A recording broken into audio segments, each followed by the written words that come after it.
Nga foli b'a bɛɛ ye. D'accord. E tɔgɔ? Tɛnɛn Tarawele. Tɛnɛn Tarawele. E dun ne fa? Hamidu Sisoko. Hamidu Sisoko. D'accord. An ma ɲɛsin ne fa ma. Tari baasi t'i la? E tɔgɔ ni jamu micro turu ka gɛrɛ i la. I b'a gɛrɛ i da la kosɛbɛ kosɛbɛ walasa i kumakan bɛ se ka mɛn. Voilà, an bɛ bɛɛ fo ka ouverture média baarakɛla bɛɛ fo ka lamɛnni jɛkulu bɛɛ fo ka lamɛn jɛkulu bɛɛ fo maliyɛn minnu fana bɛ tunga na kɛrɛnkɛrɛnnenya Espagne ye ka foli d'u bɛɛ fana ma. Voilà, ne tɔgɔ ye Seydou Fode Jawara. Seydou Fone? Seydou Fode Jawara. Seydou Fone Jawara. Seydou Fode Jawara. Seydou Fode Jawara. Voilà. Ok, merci. Ne ba tari baasi t'i la? Baasi foyi tɛ. Tɔgɔ duman jamu duman? Bintu Togola. Bintu Togola. I fana ka foli kan. N ka foli bɛ bɛɛ lajɛlen. Maliyɛn fɛn fɛn sigilen bɛ extérieur la ani maa minnu bɛ yan n ka foli b'aw bɛɛ lajɛlen. An ka foli bɛ aw yɛrɛ bɛɛ lajɛlen. Merci beaucoup. D'accord, an b'a daminɛ Fode la. Fode, voilà, mun ye aw si yan bi? Micro turu ka gɛrɛ i la kosɛbɛ maaw ka mɛn. Thierno, bi kan kɔrɔ t'a la kosɛbɛ maaw ka mɛn. An bɛ fo i ka baara la. I ka dugawu kɛ jamana in Ala ka jamana in kolo suma. Amina yarabi. Transition mɔgɔ minnu b'an kunna yarabi an bɛɛ b'u kɔkɔrɔma don ka dugawu k'u ye. Ala ka baara ɲɛ u bolo. Ala ka baara ɲɛ u bolo. Ala ka Mali kisi quoi. Thierno, an sera yan bi an mana basi la ko dekun dɔ de bɛ anw kan. N y'a fɔ n ka kuma daminɛ la ne tɔgɔ ye Seydou Fode Jawara. An balima minnu sigiyɔrɔ bɛnna Espagne ma. Ne ye juriste ye donc n bɛ Mali la ne sigilen bɛ Mali la yan donc ko n ka fara u kan nin kɛlɛ in na donc en tant que juriste u dɛmɛ u bɛ se ka kɛlɛ in kɛ cogo min na kɛlɛ jumɛn don gɛlɛya min b'u kan Espagne ambassade min bɛ Mali kɔnɔ yan u kɛlen bɛ ka degun min ta ka ɲɛsin u ma donc o papier kow la pour que u ka se ka taa Espagne u denw ni muso minnu b'u kɔ yan ani papier wɛrɛw o gɛlɛya de y'an se yan bi Thierno. O gɛlɛya de y'aw se yan. O gɛlɛya de y'an se yan. D'accord. Mais mun gɛlɛya faso c'est à dire que o ko sɔrɔla cogo kuma u ye papier dɔ de bila ka taa wa ni o ma ɲɛnabɔ walima a ko sumayara walima mun de bɛ exactement. Thierno, gɛlɛya minnu don précisément an b'a ye diɲɛ sariya bɛɛ la hali y'an fɛ yan an ka fonctionnaire a bɛ fɔ ko rapprochement des conjoints par exemple ni cɛ bɛ baara la Kayi ni muso bɛ Sikaso a bɛ fɔ k'u fara ɲɔgɔn kan. Tiɲɛ don. O bɛ an yɛrɛ ka législation n'a fɔ ma ko rapprochement des conjoints. Donc de la même manière ni minnu bɛ sigiyɔrɔ bɛnna Espagne ma sariya bɛ u yamaruya Espagne sariya yɛrɛ b'u yamaruya komi diɲɛ sariya bɛɛ donc papier dɔ bɛ yen n'u y'o sɔrɔ k'a fɔ sariya b'u yamaruya u ka sigi jamana kan ko regroupement familial ka kɛ c'est à dire o musow n'u denw kana ka fara u kan yen nɔ Thierno donc o n'o autorisation dira n'i y'o demande kɛ Espagne dugukolo sanfɛ ko ministère des affaires étrangères la ni autorisation dir'i ma Thierno k'i kana Bamakɔ yan ko ambassade ka visa k'i kan Thierno est ce que tɔgɔ di n t'a dɔn est ce que i kɛra n tagali ma nɔgɔn n'o papier sɔrɔli ye cogo di tan o de ye gɛlɛya b'an kan Thierno n'o papier n'i ye demande kɛ Espagne yen nɔ i kɛlen ka document bɛɛ fourni u bɛ papier fɛn fɛn ɲini fɛ i kɛlen ka papier bɛɛ di n'u y'a lajɛ n'u y'a ye k'a fɔ i ka dossier ka ɲi u bɛ OK k'a kan k'a fɔ an b'a d'i ma taa Mali la consulat mun bɛ yen kalo kelen de b'u bolo Thierno ka visa di muso ma walima i den mun ka papier fourni ani muso ka papier d'u ma ka visa d'u ma pour que k'i sɔrɔ Espagne Thierno. Kalo kelen de b'u bolo. Kalo kelen de b'u bolo a bɛ préciser papier kan ka fɔ anw ambassade an ka ministère des affaires étrangères ka min bɛ Espagne yan an ye Fakarisa ka dossier étudier an y'a ye a ka dossier ka ɲi a ka regroupement familial la donc o kɔfɛ o kama an bɛ papier d'a ma k'a fɔ an jɛnna a muso n'a denw a ye minnu ɲini ko ministère des affaires étrangères mun b'a kɛ o ye Espagne de ye. O ye Espagne de ye. Donc olu de bɛ jɛn n'a ye k'a ka. Olu de bɛ jɛn n'a ye k'a lajɛ. N'olu ye tampon sigi a kan jɔn de bɛ tampon kan an ka ambassade. Olu de bɛ tampon k'a kan ye k'a fɔ anw jɛnna n'a ye maintenant comme o visa bɛ di Mali la yan de o papier duguma u b'a fɔ bon an bɛ kalo kelen di ni nana papier an ka consulat mun bɛ yan an ka ambassade mun bɛ yan n'i ye papier d'u ma kalo kelen b'u bolo u ka visa di muso ma walima i den ma Thierno bon n'o de kɛra Thierno n y'a fɔ cogo min na i kɛra n taga ka nɔgɔn n'o papier sɔrɔ o de y'an si yan comme yɛrɛ fana bɛ yan minnu sigilen bɛ Espagne ani musow o yɛrɛ bɛ se k'i da don a la ka précision dɔw fara nin kan a tɛ tɛmɛ o de y'an si yan Thierno. Sisoko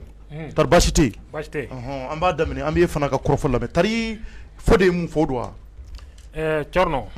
n bɛ maliyɛn den bɛɛ fɔ. Maliyɛn bɛɛ tulo b'i la. si cɛ ni muso mun bɛ tunga la mun bɛ Mali kɔnɔ n b'a bɛɛ fɔ k'a bɛɛ waleɲuman dɔn. Thierno kun mun y'a lase ka plateau ka yan bi consulat mun bɛ Espagne ka bɔ Espagne ka na sigi Mali la. Consulat mun bɛ Espagne. Ambassade. Ambassade hɔn. I b'a wele consulat i b'a wele ambassade a bɛɛ de kelen ye. K'i kana ɲinɛ micro kɔ kosɛbɛ. Bon Mali ni Burkina de ta de don. Barisa a bɛ Burkina ta ka visa di a bɛ maliyɛn denw ka visa d'a ma Burkina ta fana bɛ ten i y'a faamu an bɛɛ ka visa bɛ taa o b'a yira e yɛrɛ bɛ bɔ Espagne de yan wayi e yɛrɛ sigi bɛ Espagne si an bɛɛ ka visa bɛ taa ale kelen de bolo bon visa bɛ di ku 2 de ye Espagne b'a yamaruya n'a sɔrɔ ni i den n'a sera san 18 ma ni den sera san 18 ma i b'a a lataa pied contrat la pied contrat ye mun ye i bɛ papier dɔ di la a bɛ taa baara kɛ i y'a faamu o bɛ di la a dan ma bon dɔ fana bɛ groupement familial i muso ani denw i b'u la tan o ye groupement familial de bon o groupement familial yi o de sɛgɛn ka bon ka tɛmɛ a bɛɛ kan bon groupement familial i bɛ su ta contrat la ye i bɛ se ka euro 50,000 sara k'a sɔrɔ i ka muso ma na Espagne k'a sɔrɔ i ka muso ma na si 50,000 mɔgɔw dɔ bɛ Madrid euro 50,000 a ba 10 a ba 20 o y'a nɔgɔman de i y'a faamu bon n'i y'a su ta contrat la Espagne polisi ambassade yɛrɛ b'a kalama yan consulat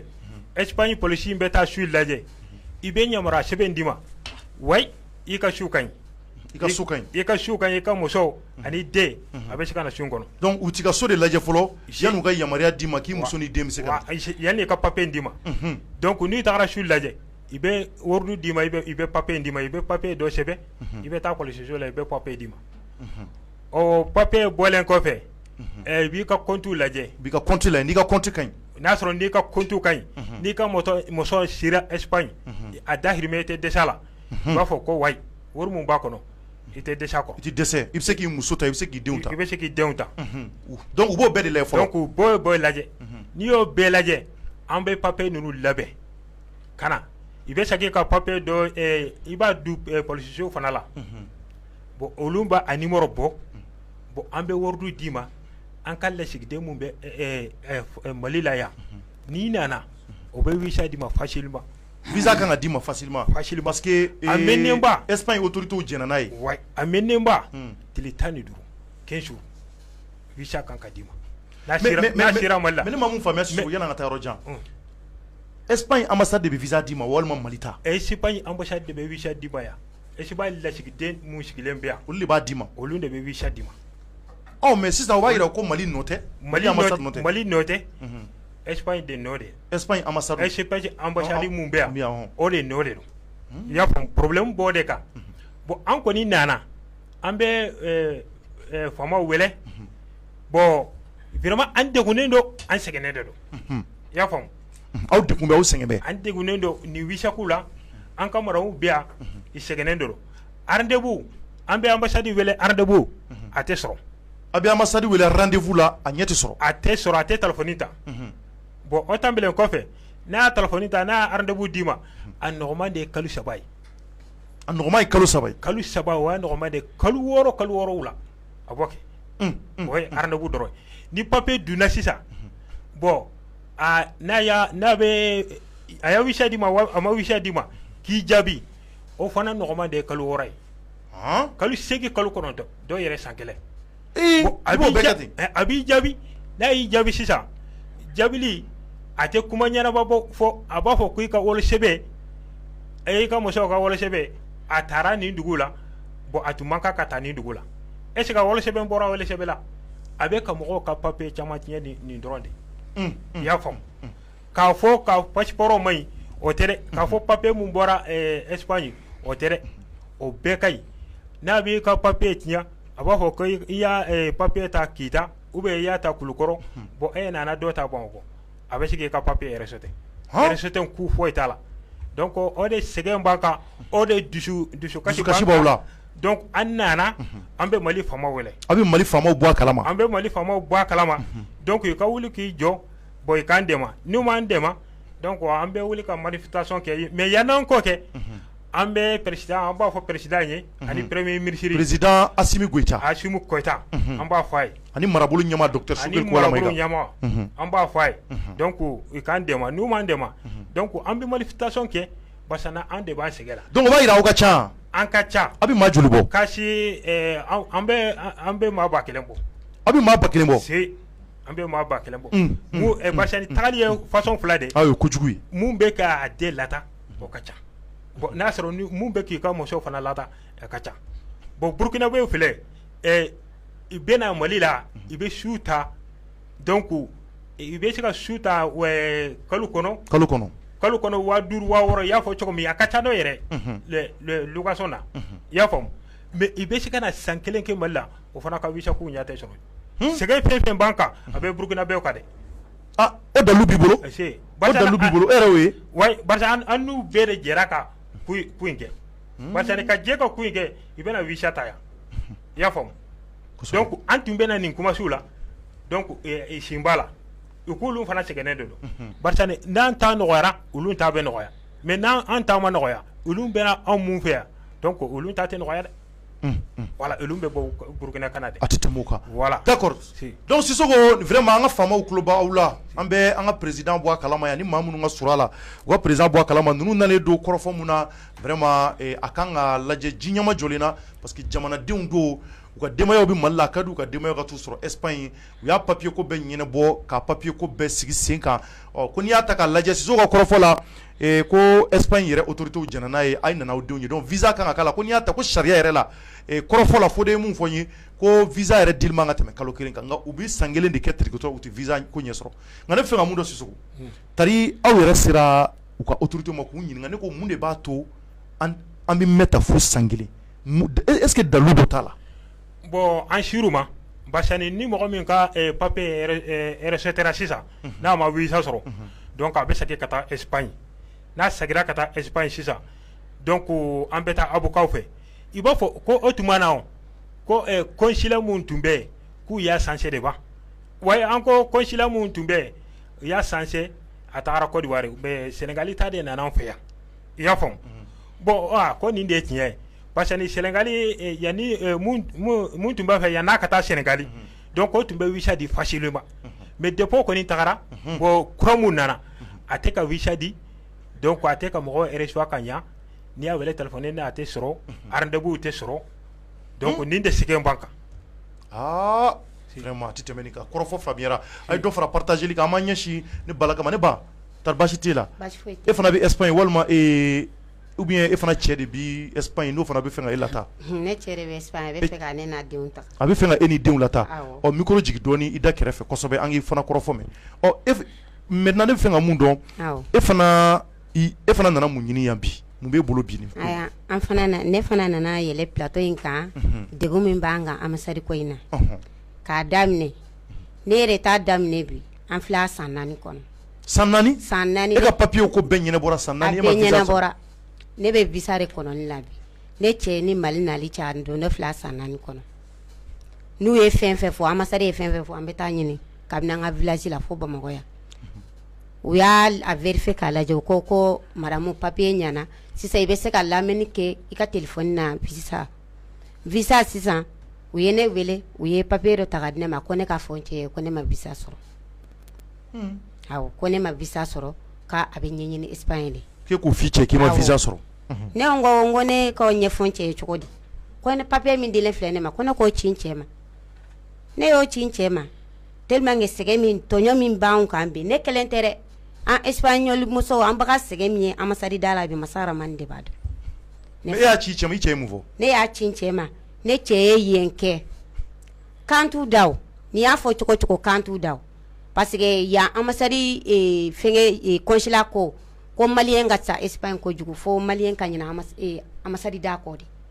an cɛw bɛ an bɛ se ka ɲina a kɔ cogo di an tɛ se ka ɲina ambassade da kɔ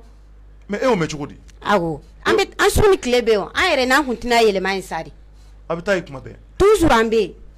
toujours an ka samara juru bɛ ka tigɛ an n'an denw tile an b'an mɛrimɛri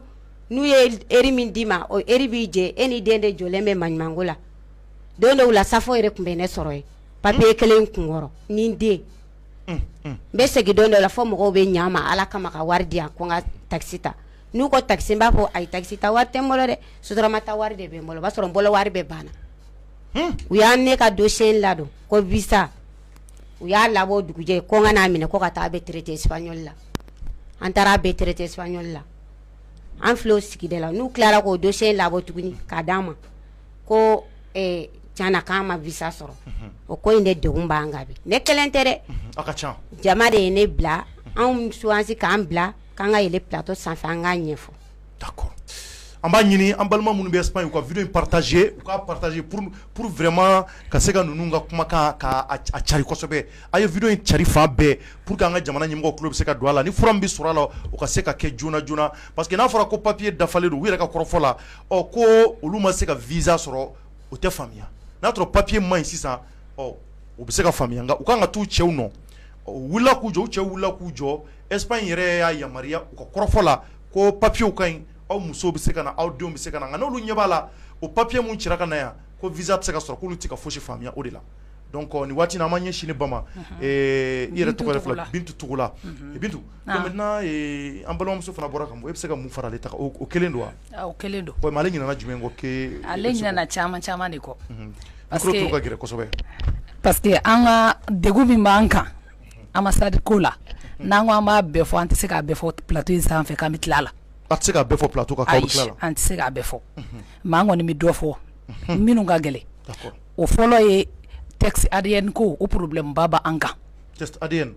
ADN bɛ sisan ambassade kɔnɔna na consulat kura min nana a y'o exiger hali DRN ko i ma n'i jigin i den na i bɛ taa texte ADN de bɛ k'a la fɔlɔ. k'i ka test ADN kɛ. awɔ k'a lajɛ n'a sɔrɔla i den yɛrɛ don. n'a sɔrɔ i den yɛrɛ don. o y'a fɔlɔ ye. o tɛ koba ye mais a tɛ t'o kɛ hali n'u ko k'u ka taa k'u ka t'i kɔnɔbara la ko mun b'a kɔnɔ ne bɛ taa kɛ ni laɲini kɔni ye taali ye hali n'u ko ne ka taa n kɔnɔ arajo kɛ n ka t'i kɔ arajo kɛ hali kunkolo e bɛ taa kɛ ka na kɛ.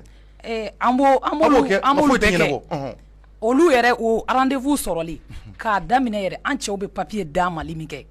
k'an ka taa papier déposer o ye problème ba de yanni an ka rendez-vous sɔrɔ.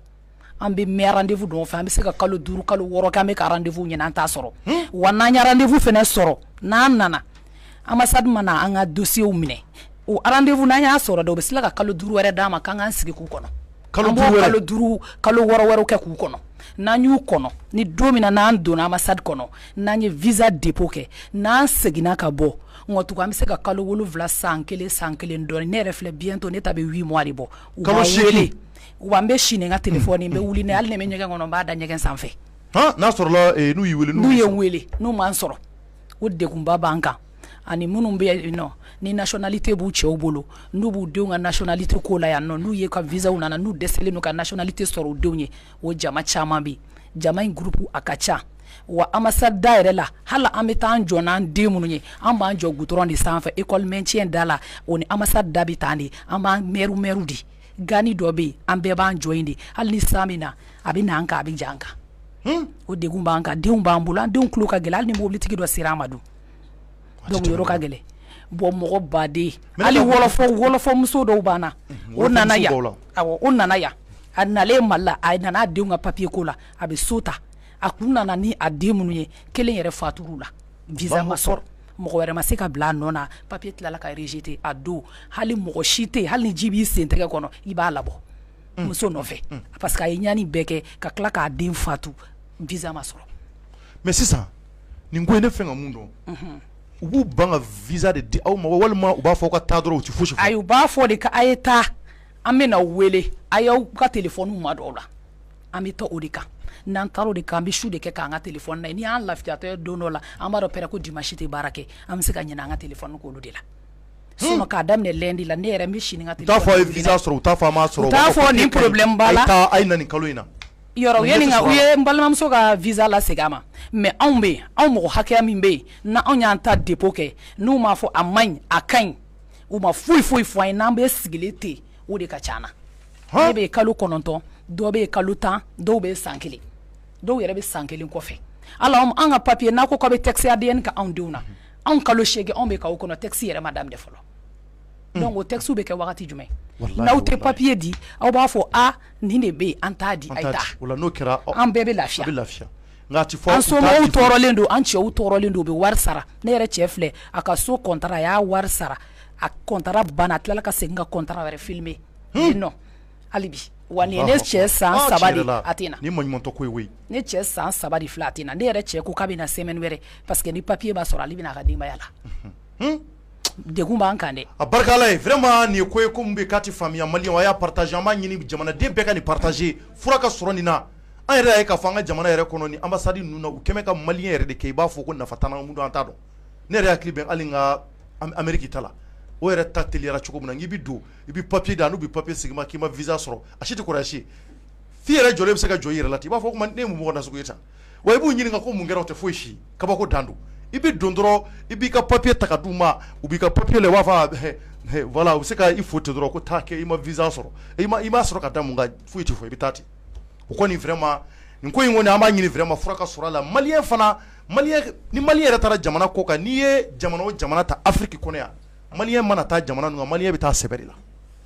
wallahi o kɔni sika foyi t'o la i ma y'a jamana bɛɛ la maliyɛn de waritigi a bɛɛ kan ne yɛrɛ tɛ jamana ninnu la ko maliyɛn tɛ waritigi a la ka tɛmɛ nationalité tɔw kan k'a ta Faransi maliyɛn de ye nafolotigi ye ka tɛmɛ dunan bɛɛ kan Amérique bɛ ten Abidjan bɛ ten n'o ye Côte d'Ivoire an kɔrɔ yan Guinée équatoriale bɛ ten Congo Brazza Kinshasa c'est-à-dire que jamana tɛ yen quoi hali Gabon maliyɛn de ye nafolotigi ye ni jamana bɛɛ la tunga donc o b'a yira an ye sɛbɛkɛla de minnu b'u ban ka visa d'a ma hali n'a y'a baza o bɛɛ bɛ faamuya nka aw yɛrɛ ta in yɛrɛ munumunu yɛrɛ dan an b'an ɲɛsin Fode ma Fode donc maintenant ne bɛ fɛ ka mun dɔn ɲininkali min b'i la komi an sera émission kuncɛ yɔrɔ ma an bɛ tila ka kɔrɔfɔ kelen d'aw bɛɛ ma mun b'aw kunna u kan ca a b'o fara kan ka nɛgɛjuru sira di walasa an ka ɲɛmɔgɔw ni u tulo b'aw la u ka se ka weleli kɛ ka fura sɔrɔ a la o de y'anw ka laɲini bi maliyɛn bɛɛ tulo b'aw la maintenant est ce que nin kɛlen Fode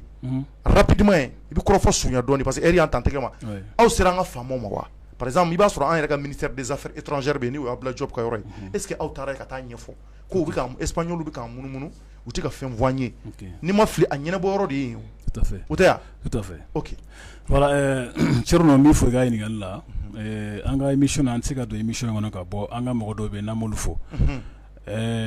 ko ne ye ɲɔgɔn gɔngɔn durulatɛ tɔrɔn fila bɛ dugu ma Babili Dambele ka taa se Cheikh Keita o y'an ka président yɛrɛ o bɛ Espagne ani Madi Kulubali ni bɛɛ bɛ Espagne donc hakili la nin wagati na o bɛ kulo b'an na Thierno ka partager voilà pour que ka i ka ɲininkali nin jaabi Thierno an ye papier dɔ labɛn n'an ko ko an ye papier kɛ dénonciation de procédure c'est à dire que k'a yira k'a fɔ procédure min bɛ ka kɛ a ma ɲi wa an tɛ jɛn n'a ye an y'o document kɛ qu'on a adressé aux représentants du Haut Conseil des Maliens de l'extérieur de l'Espagne. Maintenant avec ampliation, c'est-à-dire que parce que diɲɛ fɛn bɛɛ sariya de bɛ k'o la.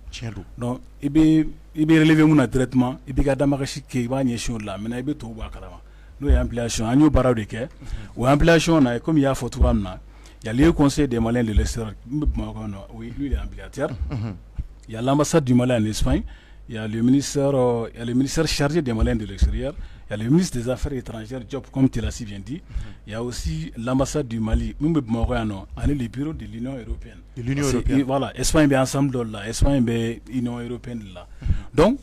femme dodo anya yi parce que chara so de bigake. Donc, anya ni papier ke tchorno anya di ni fama bunda fe la anya papier ke ka di no bema. Ka fo procédure mbe sina consulat là non. Ka yashi malien ma ani Burkina Faso. Parce que Mali ambassade mun bɛ yan Mali ni Burkina de jɛlen don a la comme Sissoko y'a fɔ ka Mali ni Burkina de jɛ voilà Mali ni Burkina de bɛ jɛ a la parce que ambassade tɛ Burkina voilà u ka ambassade tɛ Burkina donc Burkina bɛ de fana bɔ Burkina ka na visa ɲini Mali la yan nɔ donc an fila de jɛlen b'a la Thierno i ye kuma dɔ fɔ i ka kuma la sisan Malien ye baarakɛla de kabiri kunu fo bi fo sini an taara yɔrɔ la an y'a yira k'a fɔ an ye baarakɛlaw ye aujourd'hui ni Espagne ta u ka statistique laban yɛrɛ ta Malien mun bɛ Espagne a bɛ mɔgɔ 27 dɔɔni bɔ d'après il y a statistique dɔ bɛ yen n b'a yira k'a fɔ Malien bɛ a bɛ mɔgɔ 27 Malien caman bɛ yen merci donc olu bɛ yen u ka rendement ye mun ye Espagne jamana kɔnɔna la an bɛɛ b'a dɔn u bɛ ka mun fana ɲɛ kɛ jamana yɛrɛ fana kɔnɔ Thierno an b'a dɔn mais le problème yɛrɛ ye mun ye u ka consul mun bɛ yen nin ne yɛrɛ ye mun faamuya ka ko la o de ye Malien mun bɛ ka taa Espagne k'o jɔ Malien yɛrɛ kana taa Espagne bilen n'o tɛ explication wɛrɛ t'a la quoi aw de ye sariya dɔw bila aw ye procédure dɔw bila sen kan n'i ye nin respecté a bɛ wolo nin na i b'o bonya i b'o procédure ni fɛnw bɛɛ kɛ o kan ka wolo min na o fana tɛ d'i ma et puis explication fana tɛ d'i ma donc e bolo o de don parce que même un simple rendez-vous imaginez e b'i ka passeport ta i b'a don i ka papier la pour que k'i ka visa sɔrɔ le passeport est bloqué au moins pendant 6, 7, 8 mois Thierno o kuma e tɛ baara wɛrɛ kɛ i ka passeport la on appelle ça en droit un abus de droit un abus de pouvoir Thierno c'est ce qu'on est en train de dénoncer aujourd'hui i ka plateau sanfɛ donc a tɛ ɲɛ an kɔni bɛ wele bila an ka faamaw ma Mali ni Espagne cɛla an ka gɛlɛn ma u bɛ k'an dɛmɛ fɛn caman na an b'a dɔn hali an bɛ gɛlɛya mun cɛ ma tan u bɛ ka baara min kɛ k'an dɛmɛ an b'a dɔn donc vraiment an kɔni b'a ɲini u fɛ u ka kuma u ka fama ka kɔnɔ ɲɔgɔn fɛ pour que vraiment nin situation an ka bɔ nin an tɛ ka taa suɲɛli la Maliens bɛ ka taa baara de la baara y'an danbe de ye an bɛ ka to de kɛ donc o k'a to an ka taa baara kɛ donc ka u yɛrɛ k'an fa baara la développer k'u fa baaraw fana développer parce que fɛnw de bɛ sara ye o. I ka kɔrɔfɔ laban ye jumɛn ye. donc ne ka kɔrɔfɔ laban ye min ye vraiment an bɛ weleli bila d'abord bi Mali kɔnɔ Mali diplomatie bɛɛ b'a dɔn bi a bɛ ka mun kɛ a y'an kunkɔrɔta ça fait fier ça fait honneur à tous les Maliens a ye Maliens bɛɛ kunkɔrɔta donc an b'a ɲini u fɛ an ka diplomatiw fɛ u ka nin problème ta a baara le corps a kan ka lase yɔrɔ min na a ka lase parce que kɛlɛ fɛ an tɛ foyi fɛ Mali ni Espagne an ye jamana minnu ye jamana teriɲɔgɔnmaw de donc voilà population an ka jamana peuple filaw donnen bɛ ɲɔgɔn na fɛn caman b'an ni ɲɔgɔn cɛ wa an bɛ Espagne fana fo u bɛ ka dɛmɛ min kɛ Mali la an b'u fo o dɛmɛw na mais an b'a ɲini an ka faamaw fɛ u ka kuma u fɛ ni an bɛ nin tracasserie inutile min filɛ nin ye parce que n'i ye test ADN ta sisan an ka fɛn na Mali papier la mais test ADN Thierno an ka fɛn ba tɛ o et puis an y a des jurisprudences en la matière. Il est test ADN qui a supposé même qu'il y a une erreur. Mais on te dit ça qu'il faut aider à faire ça, que test ADN a approuvé. Mais l'erreur est humaine, ça peut arriver. C'est vrai. Mais nous, il y a foyer Matia. Il y a foyer Tira. Donc vraiment, autant d'autres, on peut lancer vraiment, n'enga partager pour ce Tcherno, pour que vraiment, autour de tout, mais on a un problème là, quoi. Nɛgɛjuru sira bɛ yen an bɛ se ka n'après n'an bɛ se ka voilà ale ka nɛgɛjuru sira bɔ yan'o cɛ an bɛ kɔrɔfɔ tɛ olu ka kɔrɔfɔ laban kɛ Sisoko i ka kɔrɔfɔ laban ye mun ye ka ɲɛsin an ka faamaw ma rapidement Thierno ne ka kɔrɔfɔ laban ye mun ye ka lase an ka faamaw ma bon Thierno faamaw de y'a fɔ ko mɔgɔ kana taa fordu fɛ bon diɲɛ bɛ y'o fɔ ka taa voie normale fɛ comme avion ɲɛ don a fɔra ko ka taa voie normale fɛ ko ka duguma sira dabila duguma sira ka dabila Moroko fanfɛla ninnu bon o dabila la bon visa ko fana o gɛlɛyara tiɲɛ yɛrɛ la donc visa tɛ ka sɔrɔ a dusuma kasi b'an kan donc a sɛgɛn b'an kan bon i bɛ wɔridu d'a ma ko an kana visa ta Mali la n'an nana visa nɔfɛ consulat tɛ sɔn ka visa d'a ma ambassade tɛ sɔn ka visa d'a ma donc o de sɛgɛn b'an kan an b'an ka papier bɛɛ labɛn Espagne mais n'an sera Mali la yan dɔrɔn a b'a tiɲɛ n'a b'a tiɲɛ cogo o cogo a b'a tiɲɛ o cogo la n'a bɛ défaut k'a la cogo o cogo hari ni défaut t'a la a bɛ défaut k'a la o dɔrɔn de sɛgɛn b'an na donc ka ci lase Kasimu ma donc ani Ablaye Diop donc n'u ma wuli k'i jɔ awa i ka kuma n'a ye awa an bɛ manifestation kɛ dɛ barisa ni dusukasi Espagne yan mɔgɔ ba kɛlɛ d'accord a ko de mɔgɔ ba kɛlɛ i b'a dɔn mɔgɔ ba kɛlɛ o tɛ manamana mɔgɔ ye donc o de dusukasi bɛ mɔgɔ ba kɛlɛ de ka yan mɔgɔ ka ba kɛlɛ a y'a bɛɛ ka papier tiɲɛ d'accord donc o b'a dɔn dusukasi ka bon ala ka fura sɔrɔ a la voilà merci donc o de don merci an b'i fo ne b'a rapidement e y'a tan tɛgɛ ma i fana ka kɔrɔfɔ laban ye jumɛn ye ne kɔni ka kɔrɔfɔ laban ye min ye k'a fɔ ambassade ye a k'an ka visa d'a ma an ka taa an cɛ nɔfɛ consulat u k'a gɛn an t'a fɛ bi an t'a fɛ sini an tɛ fɛ ka consulat in yɛrɛ tɔgɔ ma an tulo la parce que an t'a fɛ bi a ye tɔɲɔ min d'an kan a ye ɲɛni min d'an kan an t'a fɛ bi an t'a fɛ sini ne ka kuma laban y'o ye ok ne ba Togola i fana ka kɔrɔfɔ laban ne ka kɔrɔfɔ laban kɔni ye min ye Mali faamaw bɛɛ lajɛlen fɛn fɛn mana mɛn bɛɛ k'i se kɛ parce que anw bi yan an sɛgɛnnen don an denw b'an kɔ an cɛw bɛ jamana wɛrɛw kan o dun bɛ sɛgɛn na yen jamanaw kan o bɛ yen jamana taabolo bɛɛ lajɛlen sariya bɛɛ bato ko m'a bato cogo bon donc n'a ma ɲɛ k'o bɛ ka kɛ